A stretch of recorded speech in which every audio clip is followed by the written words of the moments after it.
Hey, good morning, everyone. Happy 20th of February. Hope you can all hear me.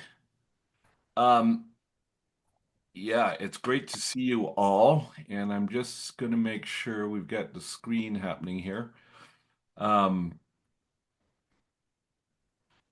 can everyone see and hear? Okay, I hope. Well, I am absolutely thrilled to introduce you to Kent Krueger.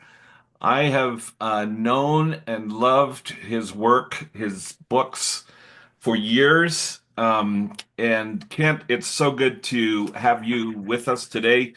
Just to start us out, where are you coming in from? Where do you live? Tell us a little bit about yourself and your family. I'm coming in from my very chilly basement.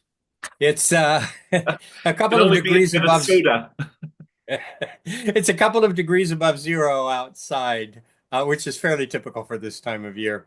But yeah, I'm zooming from my basement in St. Paul, Minnesota. How about that? That's great. Well, thank you for giving us your time this morning. You've got a bunch of eager authors, writers on the screen here this morning. Some have had their books published. Some are anxiously awaiting for that first offer to come their way. Tell us a little bit about your story. You launched your publishing career, I think, when you were in kindergarten. Is that right? When you were like 4 or 5? I wouldn't call it my publishing career, but the story I tell audiences is this, Don. I have always known that I wanted to be a writer, and probably that was because I had parents who, I hope like everybody's parents here, read to me. When I was a child, I never went down for a nap, never went to bed at night without a story being read to me. So I grew up thinking of the world in terms of stories, and for whatever reason, I always wanted to be one of the storytellers. So the first story I remember writing was a short story in the third grade. It was called The Walking Dictionary. Now I got to tell you this, my father was a high school English teacher. And when I was a kid, he was always storming around the house, ranting something like, "Nobody uses dictionaries enough. Nobody uses dictionaries enough." So in the third grade, I wrote a short story called The Walking Dictionary, which was in fact about a dictionary that didn't think it was being used enough. It magically sprouted legs so that it could toddle off into the world and go to the people that needed it. My third grade teacher went gaga over that story. My folks oohed and awed over that story. I swear to you, Don, in the third grade, I knew I was destined to be a writer, a storyteller. Now, I tell many writers the reality of publishing is such that don't give up your day job. So, what did you do until you got the momentum? I did a whole lot of stuff. I uh I told my wife when we got married that I was never going to be a career person because I didn't want to have a job that was going to suck all my energy. And so I've always done jobs that, worked my body but left my mind pretty clear. So a lot of years I logged timber, I worked construction, I mopped hospital floors. Eventually, when my wife went to law school and I became the sole support of the family, I took a job at the University of Minnesota, where I worked for about 19 years. But all of that time, every morning I was writing as well. And I got to tell you, Don, when young writers ask me what's the best piece of advice I can give them, well, I tell them two things. First, I tell them write every single day. The second thing I tell them is marry somebody with a good job. That's a good advice. Good advice. Now, I read, or maybe you told me, someone said you were kicked out of Stanford. That speaks of your concern for justice, Kent. And tell us a little bit about that experience and how that has informed your radical nature. So I matriculated at Stanford University in the fall of 1969. This was when the United States was deeply involved in the Vietnam War, um, situation that so terribly divided our nation, divided communities, divided families. Stanford had a relationship at that point in time with an organization called the Stanford Research Institute, SRI, whose primary source of income, at least at that point in time, and as I understand it, they've gone back to it. It was research into military weaponry. There were a lot of us at Stanford who felt that was an inappropriate relationship for an institution like Stanford to maintain, particularly at that point in time.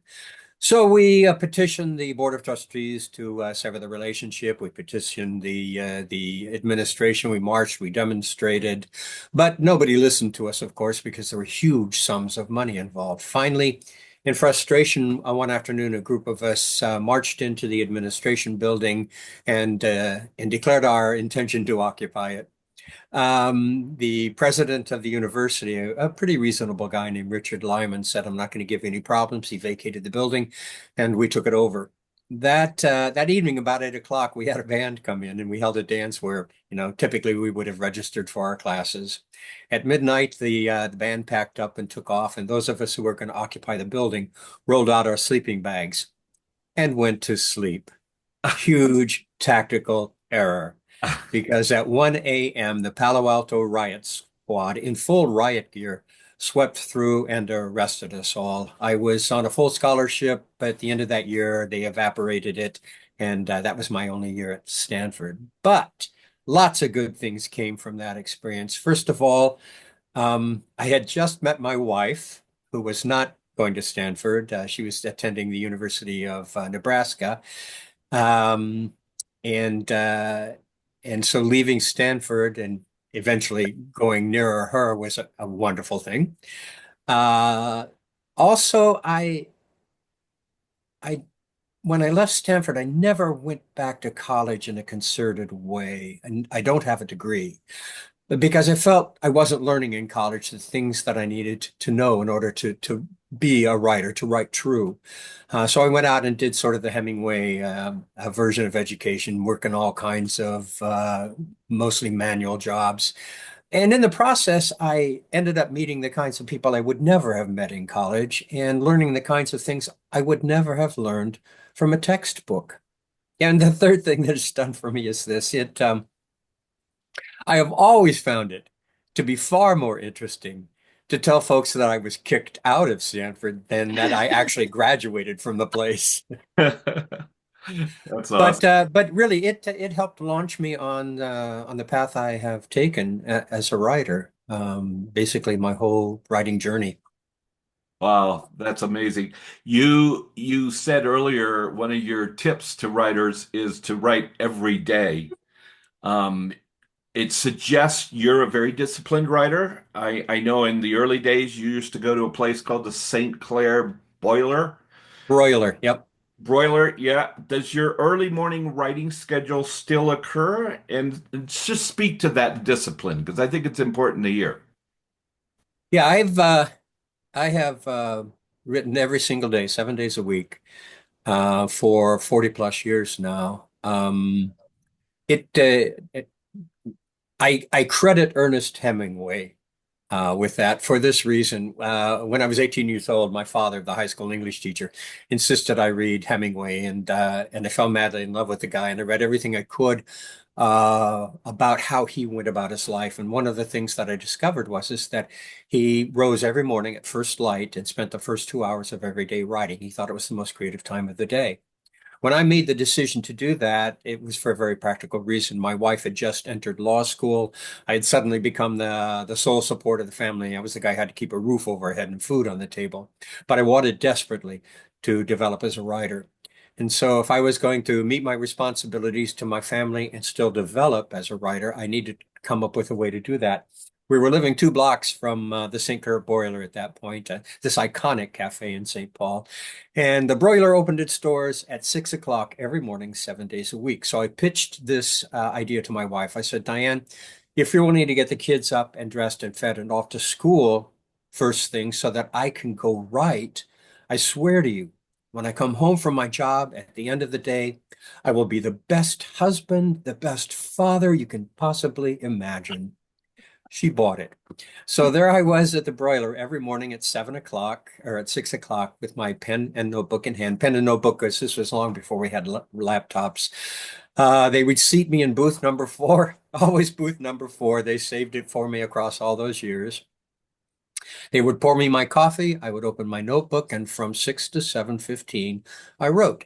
At 7:15, I closed my notebook, I paid for my coffee, and I went out in front of the broiler where at 7:20, a bus would pick me up and take me to the university where I was working. I followed that discipline for decades. And it did two things for me over all of those years. First of all, it helped me establish that discipline that I think is necessary to an artist, regardless of what medium you're working in. I think if you're going to accomplish anything as an artist, you have to approach your work in a disciplined way.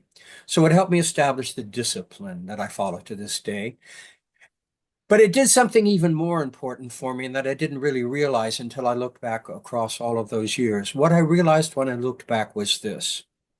If I wrote first thing every day, I was feeding something in me that was important, that needed to be fed, and that in return gave me the energy that I needed to have to go out and give to the world whatever I had to give to it to keep a roof overhead and food on the table because I'd taken care of myself. What I realized was that writing had become the way I centered myself in every single day and created the energy to go out and meet the world. And that's still a blessing that comes to me every day when I sit down to write. I still get up about 6 o'clock every single morning and spend the first 2 to 3 hours writing.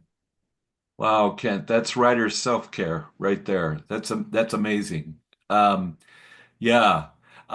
Just a reminder that we will have some Q&A time at the end of this conversation with Kent. So if you have a question you want to ask him, just send it over to the chat so I know that you're here, and then we'll ask the question. Kent, I see some of your books behind you. Your most recent one, Spirit Crossing, is It's book. around here somewhere. Yeah, yeah, yeah. Okay, here it is. There it is. There Spirit Crossing is book 20 in the Cork O'Connor series. It's a gorgeous story. Poignant story. Annie O'Connor is coming back to Iron Lake. Spoiler alert if you didn't know that was part of the story. Um, but share a little bit of how that story shaped. And I think also I want to hear from you as a white um, Krueger is your last name. How you've very tastefully shaped and navigated, including the indigenous culture into your books. Well, I appreciate that that's how you view it. But you're a white guy, Don. With all due True that. respect. Yeah, yeah, true. Yeah, for those of you who are not maybe familiar with my Cork O'Connor series, it's set up in the Great North Woods of Minnesota. My protagonist in the series is Cork O'Connor. He's a man of mixed heritage. He's part Irish American and he's part Ojibwe, Anishinaabe, which is the largest tribal affiliation we have in northern Minnesota. I've been working with the Ojibwe community now for almost 30 years, and my decision to include the Ojibwe as a part of my work really began when I took a good. I knew I wanted to set my work in northern Minnesota. It's gorgeous up there. It's a remarkable area. And when I took a really good look at northern Minnesota, what I realized is you can't tell a true story set in northern Minnesota without including the Ojibwe, the Anishinaabe, as an element of the work because their influence up north is ubiquitous. It's everywhere and it's powerful. What did I know about the Ojibwe when I made that decision? About what every white person knows about the Native people we live shoulder to shoulder with, nothing. But I was a cultural anthropology major in college, and so the idea of learning about this culture was an exciting prospect. And I began in the way all good academics begin. I began by reading. And in the course of that research, I began to meet members of the Ojibwe community and form relationships that across all of these years have become important friendships. I rely on my friends in the Ojibwe community for their insights, their perspectives. Their suggestions. So many of the stories in this series come from issues that my friends in the Native community have made me aware of that are important to the Native Americans on this continent, and that I've tried through my writing to make what is essentially a white reading population more broadly aware of. Mm. Whenever I finish a Cork O'Connor's manuscript, I will usually give it to at least one, more often two of my Ojibwe friends to read and vet for me, so that I haven't said anything that's too stupid or even worse, offensive.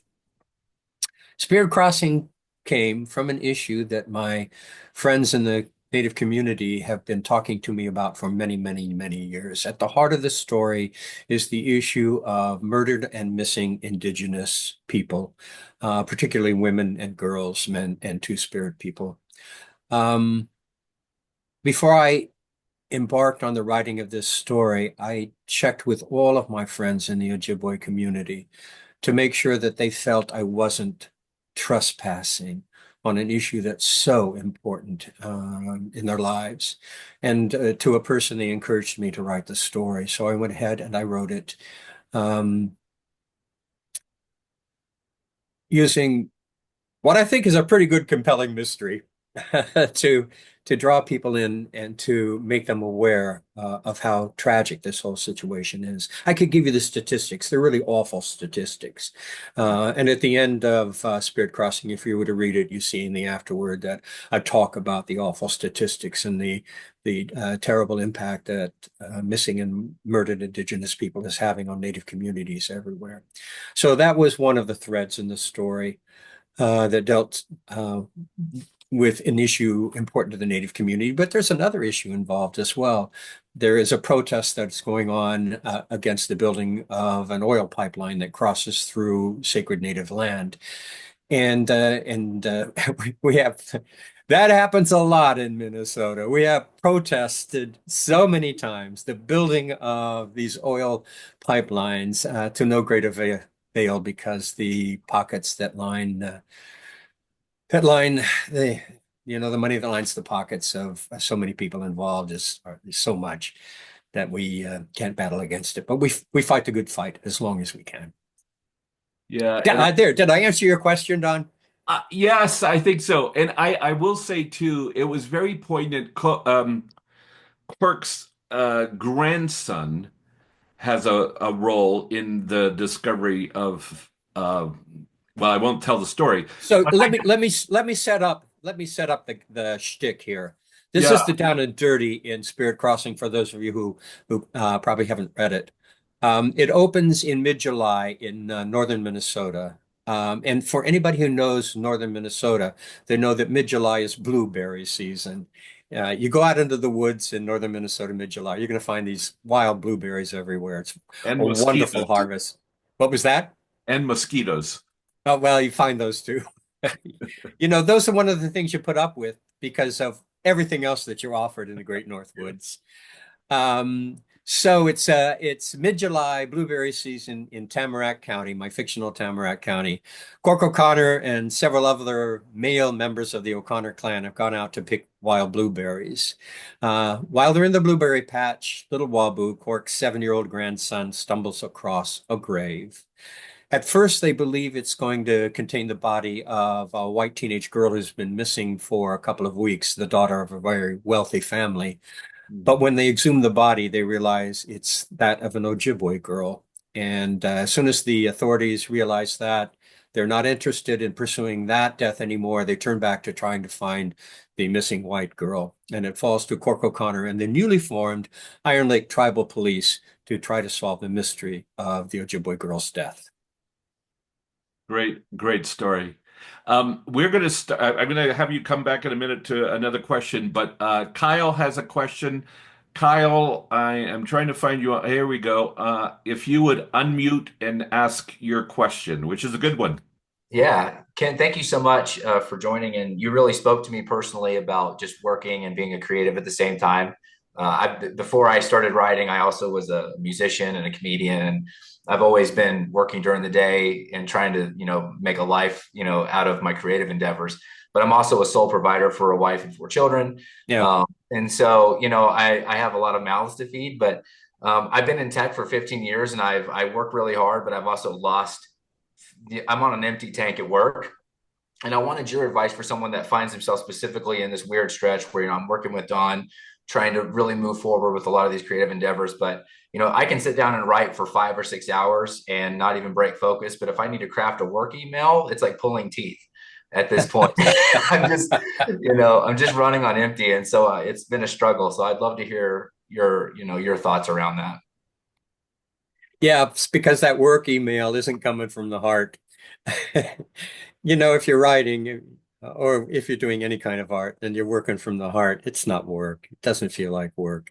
And you can just sink yourself so deeply into the endeavor. I can't tell you the number of times when I used to go to the coffee shops. I don't do the coffee shop thing anymore. I still write every morning, but because of the pandemic, I had to exchange my kitchen counter for the coffee shop. But I still get up at 6 every morning and write for the first 2 or 3 hours of every day. I'm married to the world's most wonderful woman. My wife, Diane, has promised to stay in bed every morning until I finished writing. What a sacrifice.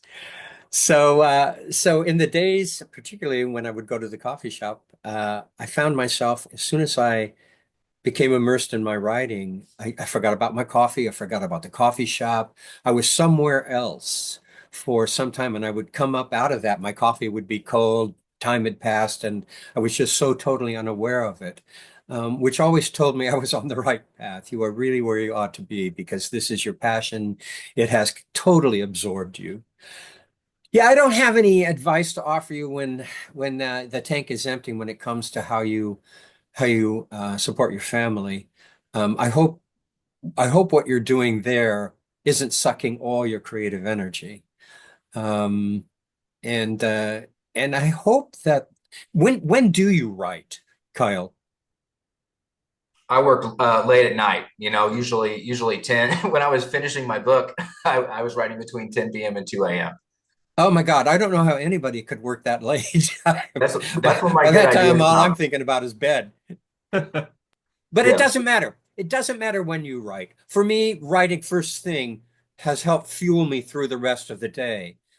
How you get through the day, maybe you get through the day by anticipating the joy that you're going to experience when you finally get my daughter just came in the garage door. This upstairs, you know where they are. My daughter, it's a few degrees above zero. She is going out on the streets right now to work with the unhoused. Oh, And one of these street currency when you are working with the unhoused are cigarettes. We keep a gigantic supply we don't smoke, but we keep a gigantic supply of cigarettes here for her to come and tap into whenever she's going to do her street outreach. So she just came to get her cigarettes for the day.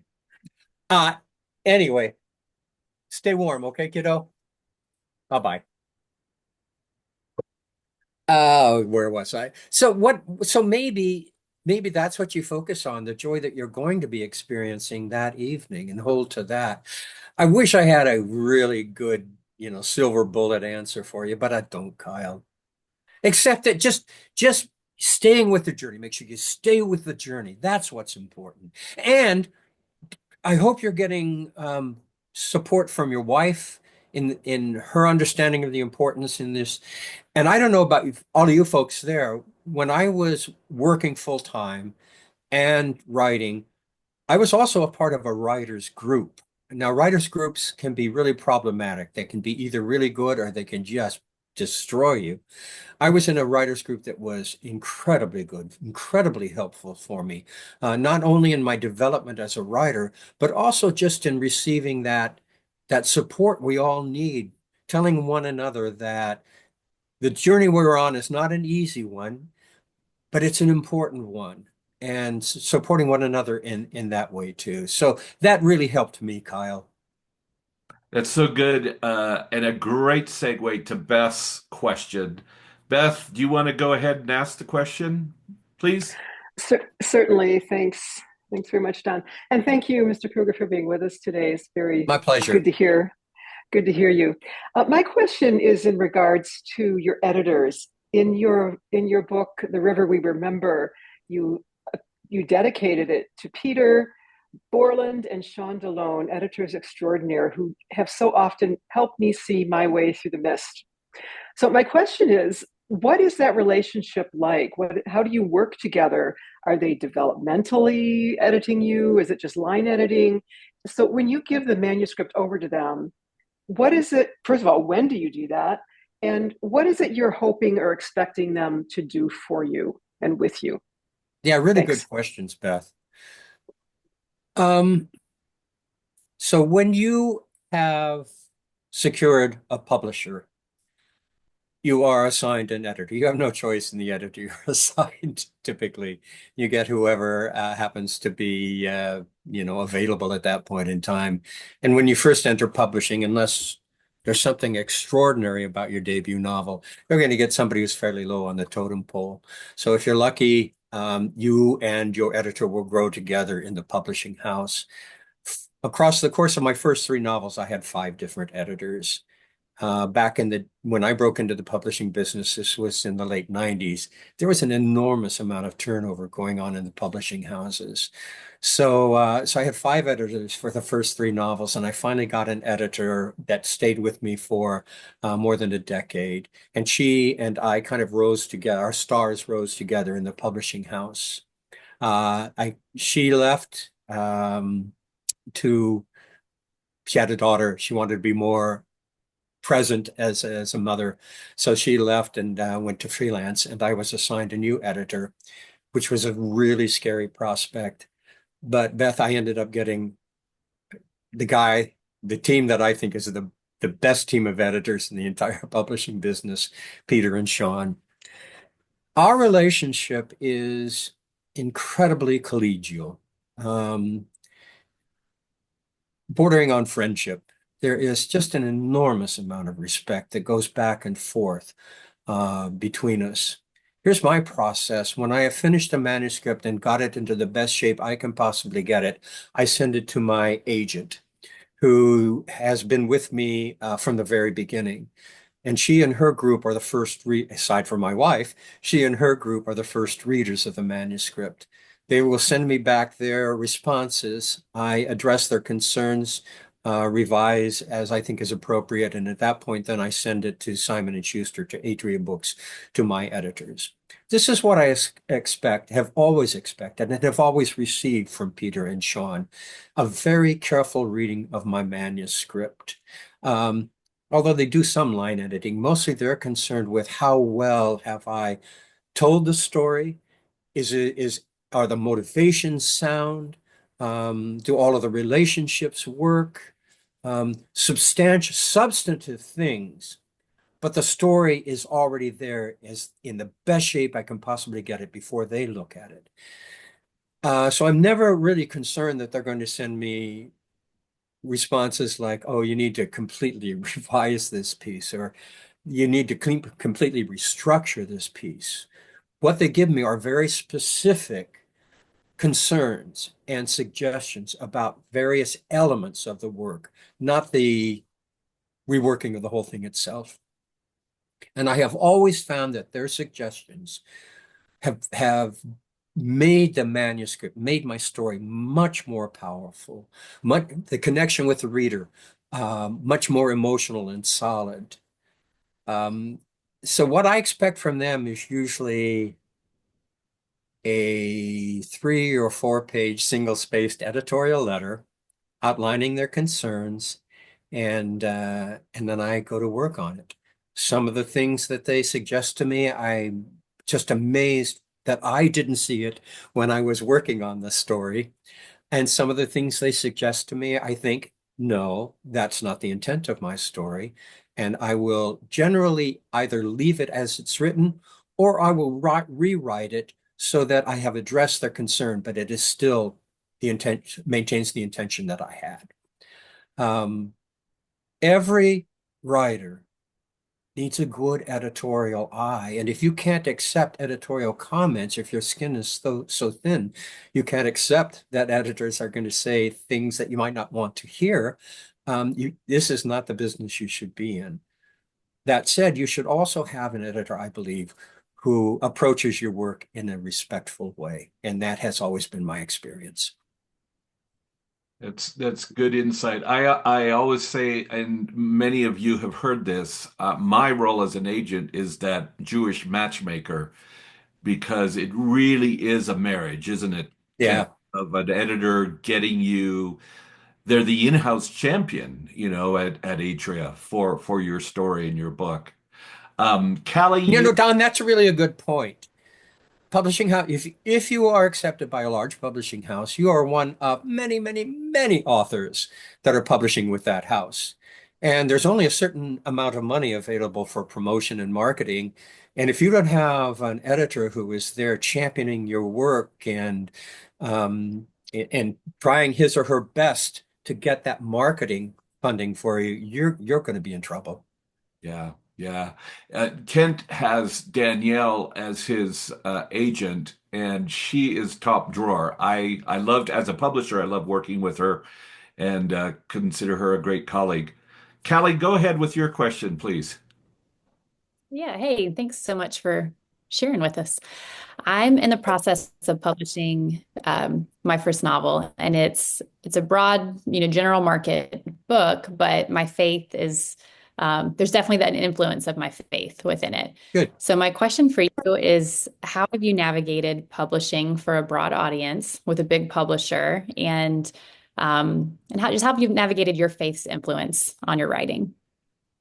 Yeah, I'm really happy to hear you talk about including faith as an element of your work, Callie, because I think if that's where your heart is coming from, that's what you ought to write. If you were to take a look at the Cork O'Connor series, for example, you would see that very often in the stories there's an undercurrent that deals with the spiritual journey. It's something that comes very naturally for Cork O'Connor because he's a man with a foot into different spiritual traditions. His white Catholicism, he's Irish Catholic, and his Ojibwe spirituality. So he's very often trying to figure out where his unique spiritual path lies. And that's been an issue for me my whole life.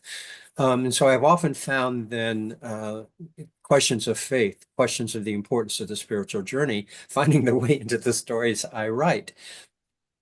I wrote a novel, my first real significant standalone was a book called Ordinary Grace, which is about a minister's family. And I wrote that book because I wanted to speak more directly to the question of faith, forgiveness, um, very, very spiritual themes. And I have to be honest, I wasn't entirely sure. When I pitched that project to my publisher, they didn't want it. In fact, they kind of called me out to New York City in a panic and sat me down and said, Kent, we only want Cork O'Connor novels from you. So, Kelly, I knew if I wrote this book, it was going to be a risky proposition. But it was a story that spoke to me in such a compelling way. I knew I had to write it, and I had to write it in my own way. And across the next 3 years, without a contract, I composed the manuscript for Ordinary Grace. And when I finished that manuscript, I thought, this is the story I was born to write. I was so proud of it and pleased with it. I didn't care if nobody ever published it. It was what I had been born to do. But I went ahead and sent it to my editor at Simon and Schuster. She fell in love with it. She said, "Of course, we're going to publish it," and they did. And Ordinary Grace has had this incredible reception. And I continue to believe it's because I chose to write about that which was important to me. And even though my publisher was not necessarily on board with it at the beginning, as soon as they saw what I had created, they got on board pretty quickly. So my advice is write what your heart tells you to write. And and and if if beyond that, you have very little influence on what's going to happen. Some of it's luck, some of it's what your publisher decides to do, some of it's timing. The only thing you have real control over is the quality of the story that you have written. Yeah, yeah, that's good. Um, Tara, But I just want to say one more thing, Callie. sure. I'm a very old-fashioned storyteller. I just tell a story. It has a beginning, a middle, and an end. It's a journey. It has a point to it. Um, and so many books that I read these days, the hell with, that plot line, the hell with a point. Um, but I've always believed that if you tell a good story, you're going to find an audience. Wow, that's good. Great. Thank you. Thank you. Thanks, Kelly. Tara, Ross is somewhere on the screen and you have a question. Go ahead. Thanks, Don. Hi, William. Thank you so much for joining us. I again, I love your work, but I had a question about genre because I feel like I'm reading in bed next to my husband and I'm reading a book that I feel like he would love and yet I also love. And it sort of crosses the line between what would traditionally be like your women's fiction story that holds more of a lyrical sort of graceful prose about it, but then it also has that crime angle that again he would say, well, that's not a dude book, that's not something I would typically read, but it's so beautifully written. So I'm curious, when you were first starting to write your stories, whether you thought, I want to write something again that is what's on my heart, but also how is this going to be received, and do I want to have sort of a genre in mind, or was that even something you cared about? Because again, I feel like your books kind of are transcended across a number of different genres. Yeah, good question, Tara. So here's sort of a brief view of my writing journey. Because my father was a high school English teacher and I fell in love with Ernest Hemingway, I tried for way too long to write the great American novel as Ernest Hemingway might have written it. Stupid on so many levels.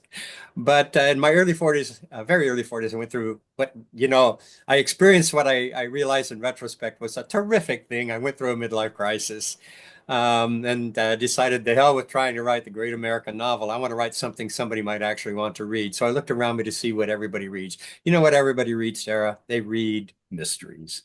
It's a genre whose appeal cuts across all socioeconomic levels, all age demographics, all ethnic groups. So I decided I'm going to write a mystery.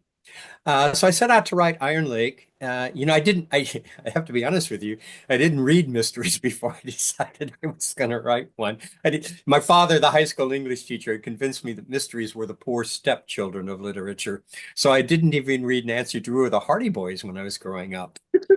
So I had a lot to learn. That first manuscript took me 4 years to complete a good first draft of it. And I was really writing to get something published. But although I wanted to write a mystery, I didn't want to abandon the power of language that my father had just drilled into me from a very early age. I wanted to write with elegant prose. I wanted to create rich characters. I wanted a profound sense of place. I wanted important themes. I wanted all of these things in addition to writing a genre novel. So I didn't abandon my goal of writing books that I thought had more to say than just a beach read. One of the things that very early on I became aware of was that I was being read by a very broad audience. Men read my books, women read my books, grandmothers read my books. My books began appearing on recommended reading lists in high school.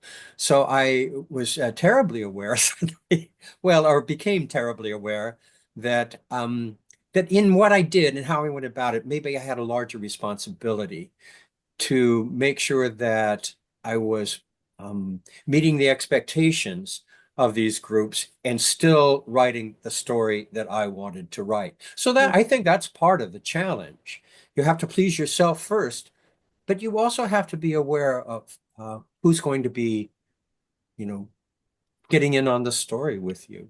I'm very pleased that I do have a broad audience, that not, there are people die in my books. Sometimes they die in some pretty awful ways. That's not what I tend to focus on when I'm writing a mystery. How somebody dies, the brutality of a death is not what's important, and I really don't spend a lot of time on that. What's more important is what led to that terrible event, and what are the ramifications from that terrible event.